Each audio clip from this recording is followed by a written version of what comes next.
হারানো 27টি মোবাইল উদ্ধার প্রকৃত মালিকদের হাতে তুলে দিল হরিশ্চন্দ্রপুর থানার পুলিশ। বিভিন্ন সময় হারিয়ে যাওয়া 27টি মোবাইল ফোন উদ্ধার করে প্রকৃত মালিকদের হাতে তুলে দিল হরিশ্চন্দ্রপুর থানা পুলিশ। বুধবার মালদা জেলার হরিশ্চন্দ্রপুর থানায় আয়োজিত এক প্রত্যর্পণ কর্মসূচির মাধ্যমে উদ্ধার হওয়া মোবাইল ফোনগুলি মালিকদের হাতে তুলে দেওয়া হয়। জানা গিয়েছে, প্রায় কয়েক মাস আগে হরিশ্চন্দ্রপুর থানা এলাকার বিভিন্ন জায়গায় মোবাইল হারিয়ে যাওয়ার পর থানায় সাধারণ ডায়েরি করেন প্রকৃত মালিকেরা। অভিযোগের ভিত্তিতে তদন্ত শুরু করে পুলিশ। অবশেষে প্রযুক্তির সাহায্যে একের পর এক মোবাইল উদ্ধার করতে সক্ষম হয় হরিশ্চন্দ্রপুর থানার পুলিশ।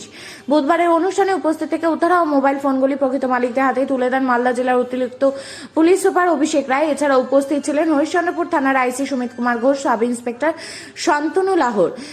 পুলিশ সূত্রে খবর, উদ্ধার হওয়া মোবাইলগুলির মধ্যে সুলতাননগর গ্রাম পঞ্চায়েতের প্রধানের হারিয়ে যাওয়া ফোনও ছিল। দীর্ঘদিন পর নিজের ফোন ফিরে পেয়ে খুশি সকলেই। পুলিশ প্রশাসনের এই উদ্যোগকে সাধুবাদ জানিয়েছে প্রকৃত মালিকেরা।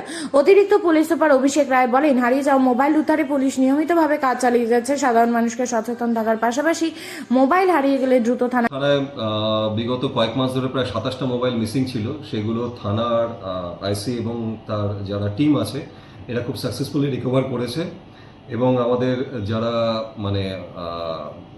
যারা রিসিভার আছেন এই ফোনগুলো তাদেরকেও আজকে থানায় ডেকে আনা হয়েছে এবং তাদের হাতে আজকে এটা জিডি করে আমরা হ্যান্ড ওভার করে দেবো 27 জনকে। ঠিক আছে।